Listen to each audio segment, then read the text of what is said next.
বোকা বাঘ, উপেন্দ্রকিশোর রায়চৌধুরী। এক রাজার বাড়ির কাছে এক শিয়াল থাকত। রাজার ছাগলের ঘরের পিছনে তার গর্ত ছিল। রাজার ছাগলগুলি খুব সুন্দর আর মোটা মোটা ছিল। তাদের দেখলেই শিয়ালের তো ভারী খেতে ইচ্ছে হতো, কিন্তু রাজার রাখালগুলির ভয়ে তাদের কাছে আসতে পারত না। তখন শিয়াল তার গর্তের ভিতর থেকে খুঁড়তে আরম্ভ করলো। খুঁড়ে খুঁড়ে তো ছাগলের ঘরে এসে উপস্থিত হলো, কিন্তু তবুও ছাগল খেতে পেল না। রাখালের দল তখন সেখানেই বসেছিল। তারা শিয়ালকে দেখতে পেয়েই ধরে বেঁধে ফেলল। তারপর তাকে খোঁটায় বেঁধে রেখে তারা চলে গেল। যাওয়ার সময় বলে গেল, কাল এটাকে নিয়ে সকালে তামাশা দেখাবো, তারপর মারবো। আজ রাত হয়ে গেছে। রাখালরা সব চলে গেল। শিয়াল মাথা হেঁট করে বসে আছে। এমন সময় এক বাঘ সেইখান দিয়ে যাচ্ছে। শিয়ালকে দেখে বাঘ ভারী আশ্চর্য হয়ে বলল, কি ভাগ্নে, এখানে বসে কি করছো? শিয়াল বললে, বিয়ে করছি। বাঘ বললে, তবে কনে কোথায়, আর লোকজন বা কোথায়? শিয়াল বললে, কনে তো রাজার মেয়ে, লোকজন তো তাকে আনতে গেছে। বাঘ বললে, তো তুমি বাধা কেন? শিয়াল বললে, আমি কিনা বিয়ে করতে চাইনি, তাই আমাকে বেঁধে রেখে গেছে। পাছে যদি আমি পালাই? বাঘ বললে, সত্যি নাকি? তুমি বিয়ে করতে চাইছো না? শিয়াল বললে, সত্যি মামা, আমার বিয়ে করতে একটুও ইচ্ছা হচ্ছে না।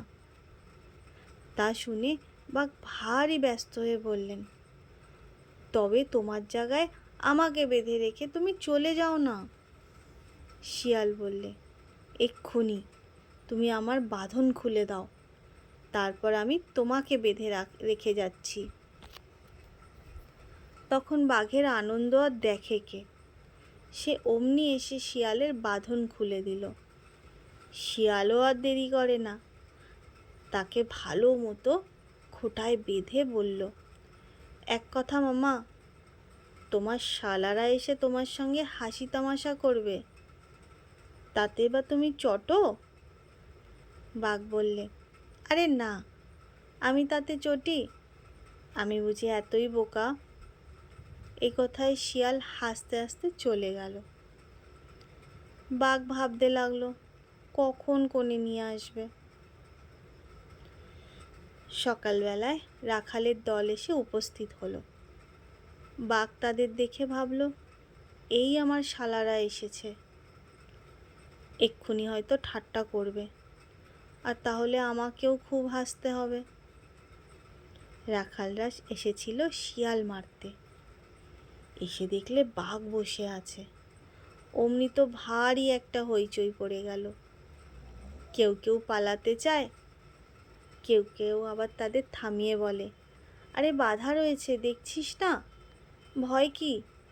কুড়ুল, খন্তা, বল্লম নিয়ে আয়। তখন একজন একটা মস্ত ইট এনে বাঘের গায়ে ছুঁড়ে মারল। তাতে বাঘ বললে, হি হি হি হি হি হি হি হি। আর একজন একটা বাঁশ দিয়ে গুঁতো মারলে, তাতেও বাঘ বললে, হি হি হি হি হি হি।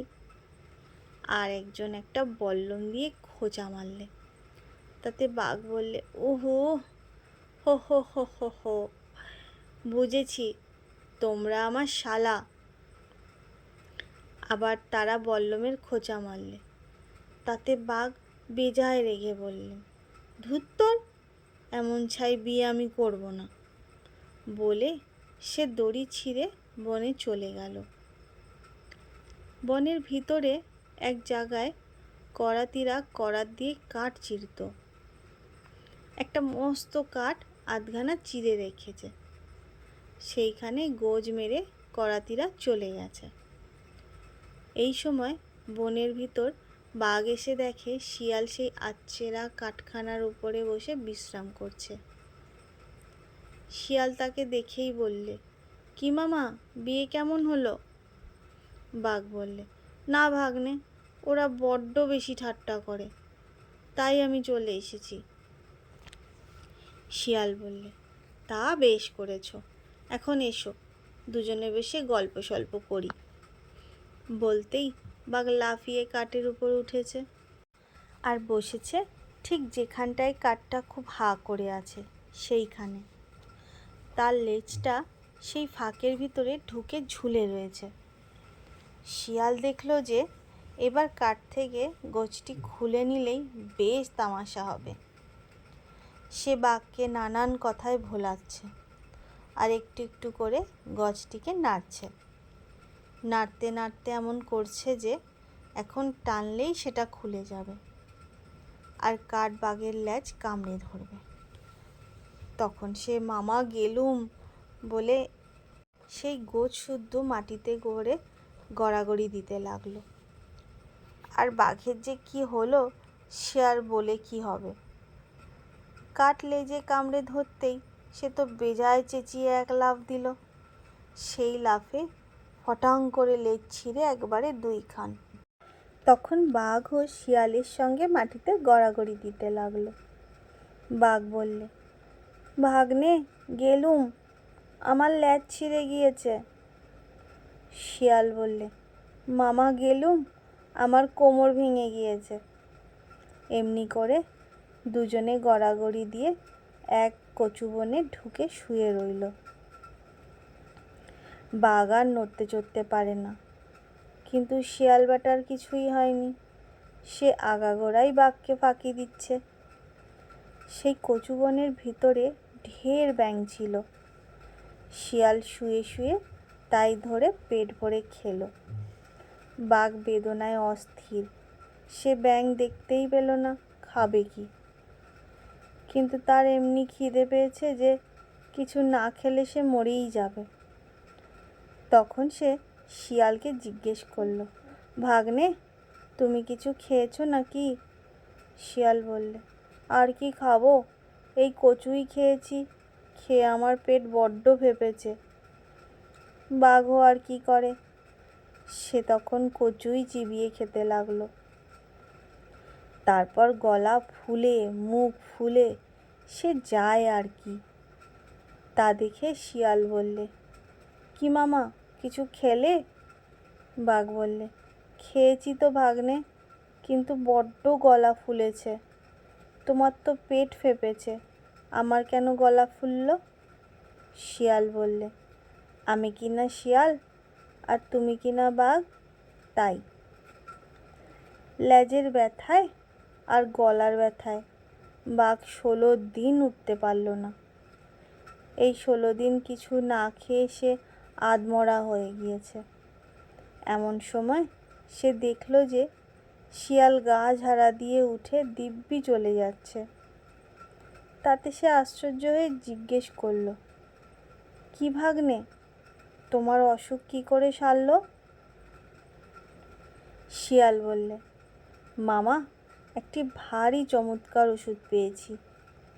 আমি আমার হাত পা চিবিয়ে খেলাম আর তখনই আমার অসুখ সেরে গেল। তারপর দেখতে দেখতে নতুন হাত পা হলো। বাঘ বললে, তাই নাকি? তবে আমাকে বললি না কেন?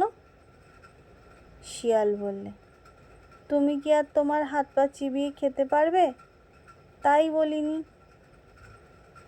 এ কথায় বাঘ ভীষণ রেগে বলল, তুই শিয়াল হয়ে পারলি আর আমি বাঘ হয়ে পারবো না?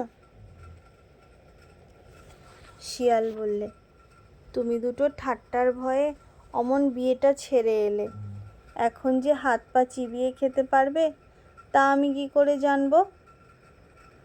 তখন বাঘ বললে, পারি কি না এই দেখ। বলে সে নিজের হাত পা চিবিয়ে খেলো। তারপর 3-4 দিনের মধ্যেই ভয়ানক ঘা হয়ে মারা গেল।